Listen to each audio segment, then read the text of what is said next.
The Western Journal reported that there was a regional swimming competition in Canada that allowed a fucking 50-year-old man claiming to be a transgender woman race against 13 and 14-year-old little girls. Are you kidding?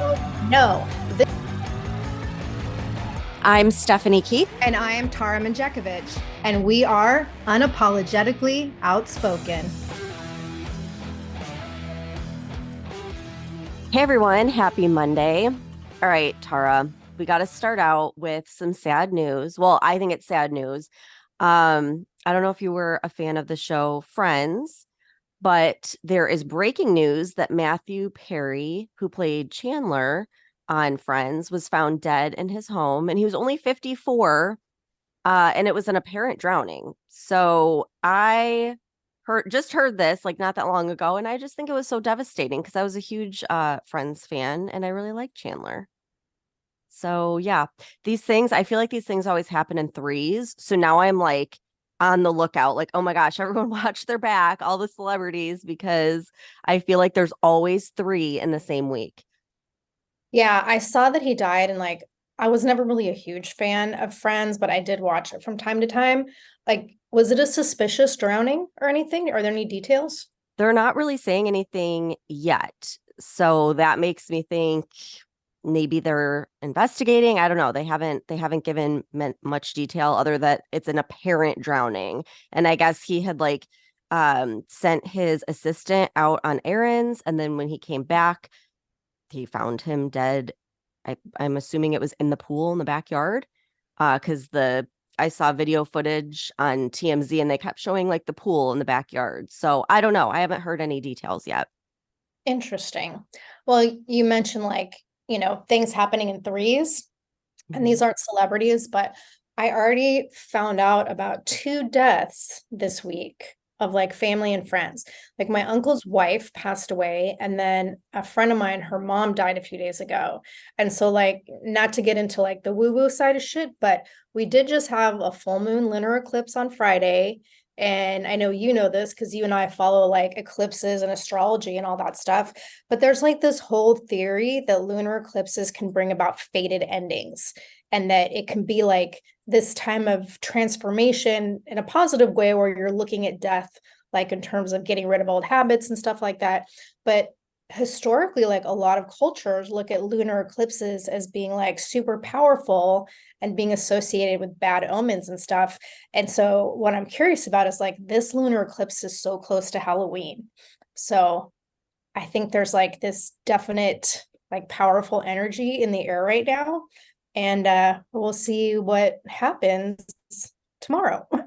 Oh, I could definitely feel the energy for sure. And a couple days ago, we were outside in the evening, like with our kids, and they were just acting like wild, like way more than usual. And the moon was like so huge. I'm just like, it definitely affects everybody, I think, one way or another. So I totally believe in that.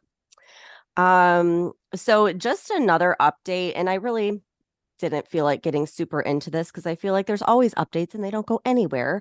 But there's more information now, as if we need more, regarding the Biden crime family. So Senator Chuck Grassley wrote a letter to AG Merrick Garland saying that he received information from the FBI that over 40 confidential informants gave the FBI criminal information related to Joe, James, and Hunter Biden. And no surprise at all, the FBI covered it all up. Yeah, I was reading about this in American Military News, and they were saying like these informants started coming forward years ago, like back when Biden was still Obama's VP, and they had like an FBI task force that shut down any potential investigation, saying it was all like foreign disinformation.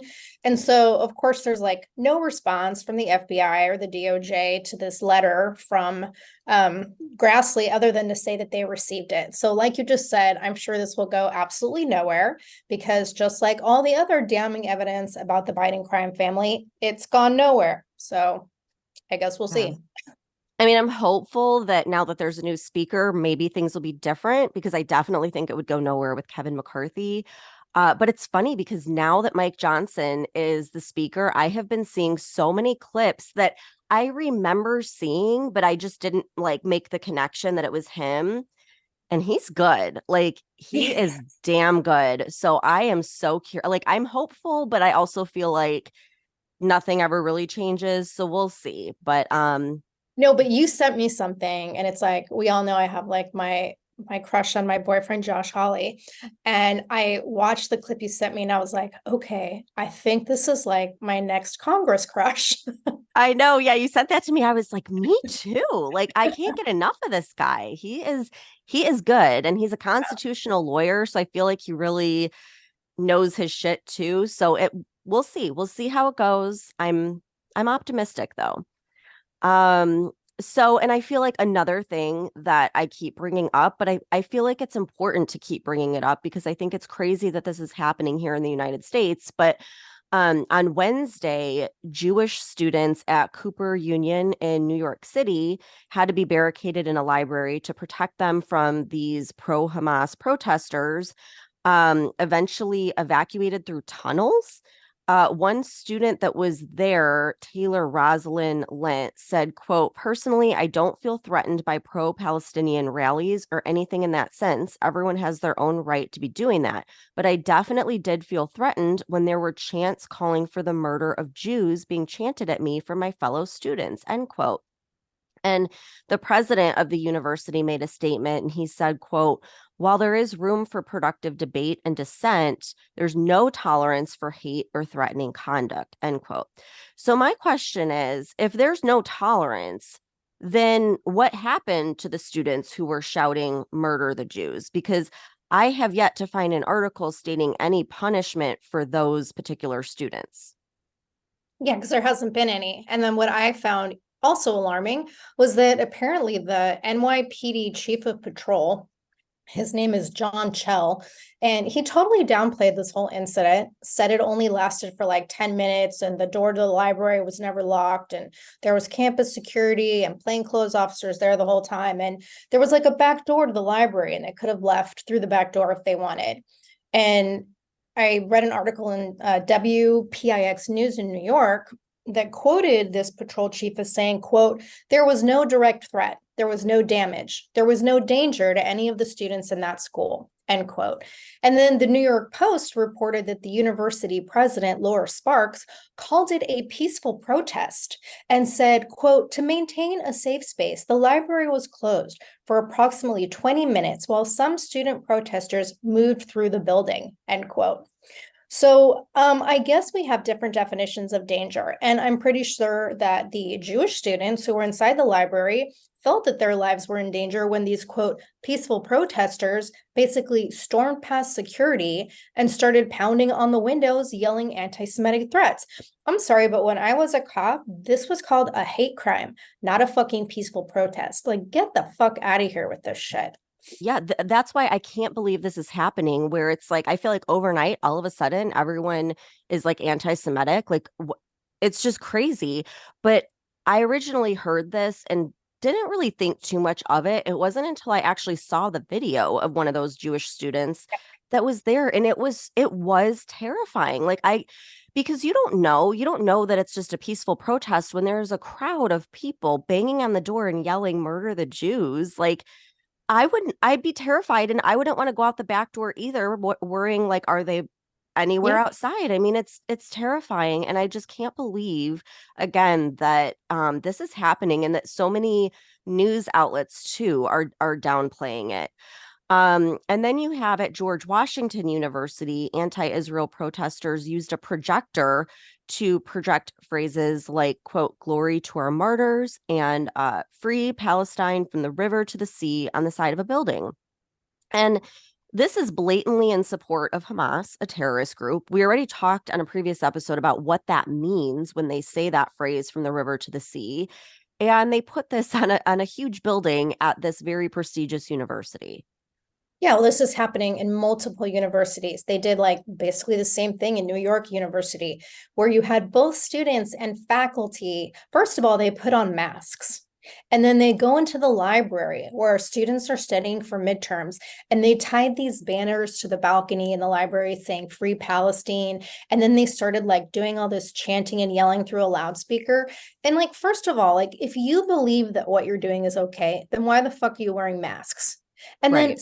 second, the number of faculty members that are participating in this stuff across campuses all over the country is really alarming, and more so that the schools are doing nothing about it.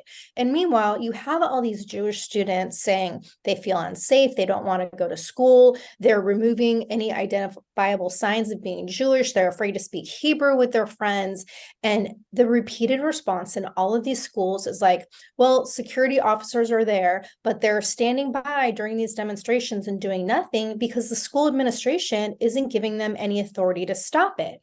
And I read this article in the Jerusalem Post, and it was a report by the Diaspora Affairs and Combating Anti-Semitism Ministry and Mosaic Organization. They released this report on Friday, and it revealed that during the past 2 weeks, since the start of this Israel-Hamas conflict, there have been 134 documented cases of anti-Semitism on university campuses in the United States, and that 45 of those cases occurred in a span of just 3 days last week. And according to a survey by Hillel, 74% of Jewish students revealed that the ongoing conflict in Israel is having a direct impact on their lives. 40% of students admitted to feeling uncomfortable even expressing their opinions in class and on campus since the start of the conflict. And like 1 in 4 students reported experiencing violence or hatred on campus within the past 10 days. And 58% of students expressed feeling unsupported by their respective universities, raising questions about the responsibility of academic institutions to provide a safe and inclusive environment for all students. Yeah, it's crazy. I wouldn't want to send my kid to any of these universities. No. Governor Ron DeSantis here in Florida actually ordered the schools in Florida to shut down these protests that are with the group Students for Justice in Palestine because it is a pro-terrorist group. And he is receiving a lot of flack from conservatives, very right-wing people saying that, it's going against the First Amendment and this, we shouldn't mess with freedom of speech and all of that.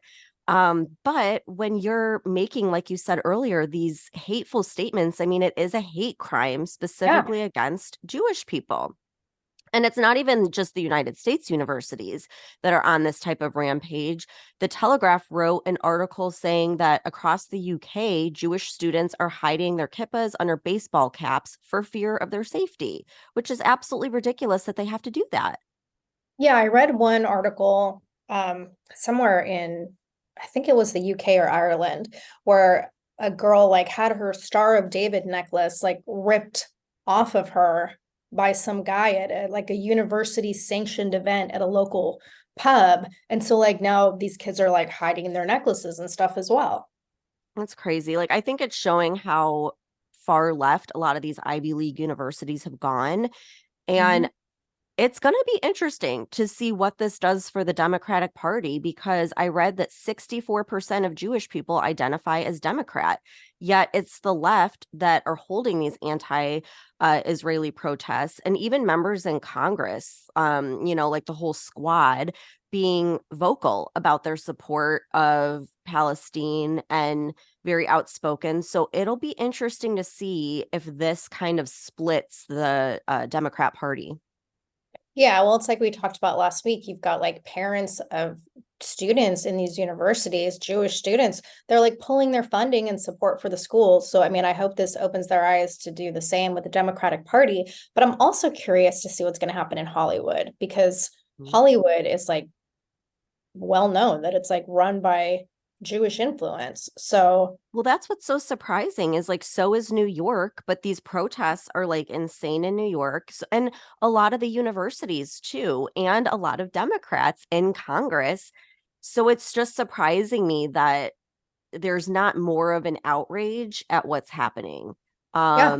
Because I mean, if these were MAGA protesters, Oh my you better God. believe like every news station would be condemning it. There would be arrests, there would be trials. Like, it's just crazy how they're letting this just kind of go. And yeah, people are talking about it, but I feel like they're not making that big of a deal considering we just had the Holocaust like not that long ago. I mean, this is recent history in the grand scheme of things, and this is how it all starts. It's the beginning of how something like that starts. Yeah. So we're going to keep our eye on this. And I'm sorry, but I'm going to keep talking about this shit as it develops because it's fucking wrong. But let's switch gears here for a minute and talk about the latest update with the border. One of my other favorite topics. So, Fox News reported on Saturday, I guess the Border Patrol released over 900,000 illegal migrants into the United States in fiscal year 2023. And this included more than 150,000 in September alone, which I think we talked about that. But overall, like including the ports of entry, there were 269,000 encounters in September, which was like this historic high that took fiscal year 2023 to a new record with like 2.4 million encounters. But what I want to focus on here is the 900,000 migrants. Because to clarify the significance of this, that's how many migrants were released into the interior of the country between ports of entry, not the migrants who were encountered at the ports of entry. And so this number doesn't include the thousands and thousands of migrants that were released into the United States with that fucking CBP app program. It doesn't include the Cuban, Haitian, Nicaraguan, or Venezuelan parolee programs. It doesn't include the untold fucking thousands of migrants who managed to evade Border Patrol altogether and make their way into the country. And like similar to, I guess there were 350,000 migrants encountered at ports of entry. So you have this 900,000 versus this 350,000. But what do they all have in common? They were all given those stupid notices to appear in court like fucking 12 years down the road, which again is a total fucking sham. And to further just kind of hammer home the reality of this situation, the article compared it like this.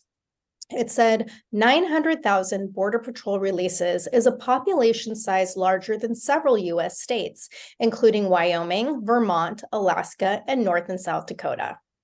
So if that puts it in perspective. Well, and I mean, I hate to say this, but it's like it's too late to do anything at this point. Like Hamas did not just decide to attack Israel that day on a whim. Like they've been planning it for a long time. So when all of these countries that hate us saw this wide open border, you better believe that they started sending their people over. And, you know, China has been in this game for decades. So, yeah, of course, like they probably took full advantage of what's been happening over the last 3 years. And it's really concerning. And it's like we can finish building the wall and do all this stuff now, and we should. But it doesn't really fix the problem of like who's already here that wants to harm us and how organized are they. And I think, again, like looking at these protests, it gives me a pretty damn good idea of how organized they are. So it's very concerning. Yeah. And I think your governor just came out and said something about it. I think he was talking about how, like we've said before, expect the terrorist actual activity to start happening here in the United States. So yeah, it's really concerning, but it's good to just be aware and be alert of all this stuff and don't freaking vote for Joe Biden again. I can tell you that much. I think even the people on the far left are starting to realize like, this is not what we bargained for. All right, so those are all the updates so far, and we'll come back on Wednesday. No, we've got more. We've got more. Do? I want to talk about two other articles because we haven't really talked extensively about like the LGBTQIA XYZ agenda in terms of like destroying women's sports lately. But I did see a couple stories this week I want to bring up because I literally don't understand why we're still fucking tolerating and supporting this stuff. So this first story comes from Canada. So the Western Journal reported that there was a regional swimming competition in Canada that allowed a fucking 50-year-old man claiming to be a transgender woman race against 13 and 14-year-old little girls. Are you kidding? No, this happened last week during a fall classic swim meet at Toronto's Markham Pan Am Center, where 50-year-old transgender Melody Weishart competed against 9 girls who were all between the ages of 13 and 14. And then it was later revealed that this Melody is actually a male swimmer named Nicholas J. Cepeda, and he's a member of the Orangeville Otter Swim Club. And so at first, the governing bodies of the swim meet, like they claimed that he didn't compete against these 13 and 14-year-old girls, but a reporter had gotten a printed copy of the swim meet roster. And so they were forced to admit that he did. And then they gave the excuse that, like, swimmers are allowed to compete as their declared gender. But what's more disturbing is, like, even aside from the fact that you have a fucking old man who wants to compete against little girls in the first place, clearly a fucking pedophile wanting to be around little girls in swimsuits, but this dude is a fucking professor at the psychology department at Toronto's York University. And what does he study? He studies the fields of aging, children, youth, and cognitive processes. Like, what the actual fuck is going on? And I don't get it. Like, so did he declare not only that he's a female, but that he's a 13-year-old female? I mean, how the hell do you have a 50-year-old competing against children? And where are the parents? Like, if I was a parent at that swim meet, I would have screamed and like pulled my kid out of there and gone straight to the news channels. Like, I don't understand why they're just sitting by letting this happen. No, and I saw a picture of the guy in the article, and he's clearly like a fucking old dude. Like, this is clearly him fulfilling some fucked up like sexual fantasy or something. Yes. And they're letting it happen. Yeah, exactly. And then it's like, then I saw 2 other stories in the Epic Times. One was a transgender fencer who just won the world fencing title as a biological male competing in the women's category at the 2023 FIE Veteran Fencing World Championships that took place in your state of Florida, where he beat out 14-time world champion from Finland, who is a biological female, Maria Lisa Samaroha. I'm sure I pronounced that wrong. But this dude, he goes by the name of Liz Kohab. He's 6 feet tall. And like he's won his last 8 world titles competing in the women's category.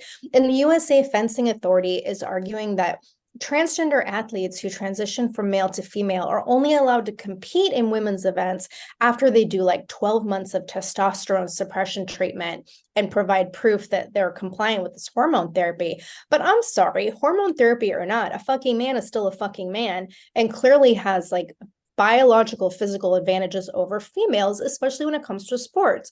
And there was a study in 2020 that was conducted by the British Journal of Sports Medicine that found that even after taking female hormones for 2 years, transgender biological males were an average of 12% faster than their female counterparts. And it's like, this shit's happening in multiple sports. And I swear, wasn't there some kind of legislation like preventing men from competing in women's sports, or was that only for schools? Because earlier this month, you had 2 transgenders won 2 of the top 3 spots in the women's division at the Chicago Cyclocross Cup race. And one was like a dude, Tessa Johnson, identifying as a woman, won gold, and Evelyn Williamson, another dude identifying as a female, won silver. Like, how do you call this a women's division competition at this point? Well, that's what makes me so mad is like women fought so hard to just have women's sports. I mean, it was a big ordeal.